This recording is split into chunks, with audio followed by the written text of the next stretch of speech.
விஜய் அவர்களுடைய ஜனநாயகன் திரைப்படத்தில் ஆடி லான்ச் அப்படிங்கிறது இப்போ வந்து சிறப்பாக நடைபெற்று வருது. ஸோ போன வீடியோஸில் நம்ம வந்து பார்த்துருப்போம். கான்செப்ட்டை முடிச்சுட்டு so actor and actress and க்ரூமேட்ஸ் எல்லாமே வந்து மாதம் வந்து என்ட்ரி கொடுத்துருப்பாங்க. இப்போ விழா வந்து ஸ்டார்ட் ஆயிடுச்சு. ஒருத்தராக வந்து பேச ஆரம்பிச்சிட்டாங்க. ஸோ ஃபஸ்ட் நம்ம லோகேஷ் கனகராஜ் அவர்கள் தான் பேசி முடிச்சிருக்காரு. ஸோ அவர் என்ன பேசினார் அப்படிங்கிறதான் இந்த ஒரு வீடியோ வந்துட்டு பார்க்க போகிறோம். லோகேஷ் கனகராஜ் என்ட்ரிக்கு மாசான ஒரு கரகோஷம் வந்து தான் விடுத்திருந்தாங்க. ஸோ வந்துட்டு பார்த்தீங்கன்னா நிறைய வந்து பேசியிருந்தார். ஸோ அதில் என்ன விஷயம் முக்கியமாக பேசினார் அப்படிங்கிறத மட்டும் நான் வந்து இங்கே வந்து பதிவு பண்ணிடுறேன். மிச்சப்படி என்னென்ன பேசினார் சொல்லி நீங்களே வந்து தான் பார்த்து தெரிஞ்சுக்கோங்க.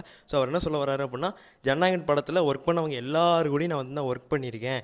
ஸோ இந்த ஒரு படம் வந்து வெற்றி படமாக அமையணும், அதான் வந்துட்டு என்னுடைய ஆசை அந்த மணிக்கு வந்து சொல்லியிருக்காரு.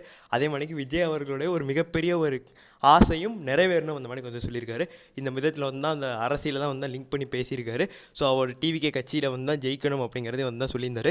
செம்ம கரகோஷம் இந்த ஒரு விஷயத்துக்கு. அதுக்கடுத்து வந்து தான் எல்லாரோட ஒரு விஜய் ஃபேனாக ஒரு விஜயோடைய ஒரு வெல்விஷராக வந்து சொன்னார். ஸோ எல்லாமே ஓகே தான், படம் பண்ணுறாரு, எல்லாமே சந்தோஷம் தான். பண்ணால் கடைசி படம் சொல்லும்போது தான் வந்துட்டு வருத்தமாக இருக்குது. ஸோ அது மட்டும் வேண்டாமே அந்த மணிக்கு வந்து தான் சொல்லியிருக்காப்புல. இது போக இன்னும் கொஞ்சம் விஷயங்களும் வந்து தான் அந்த ஒரு ஆடி லஞ்சில் வச்சு நம்ம லோகேஷ் கனகராஜ் அவர்கள் வந்து தான் பேசியிருந்திருக்காப்புல. ஸோ அது அவ்வளோ இம்பார்ட்டன்ட் இல்லை. இன்னொன்று இவர் வந்து தான் கொஞ்சம் கம்மியாக தான் வந்து தான் பேசியிருக்காரு. ஏன் அப்படின்னா, அதிகமாக பேசணும் அப்படின்னா நமக்கு வந்துட்டு டைம் இழுத்து போயிடும். ஸோ மிச்ச ஆக்டர் அண்ட் ஆக்ட்ரஸால் வந்து பேச முடியாது. ஏன்னா ஒரு படை பட்டாலுமே வந்துட்டு பார்த்தீங்கன்னா வந்திருக்குது. ஸோ அதனால தான் இந்த மணிக்கு வந்து பண்ணியிருக்காங்க. ஸோ அடுத்து யார் பேசினா அப்படிங்கிறத அடுத்தடுத்து அப்டேட் பண்ணுவோம். நன்றி, வணக்கம்.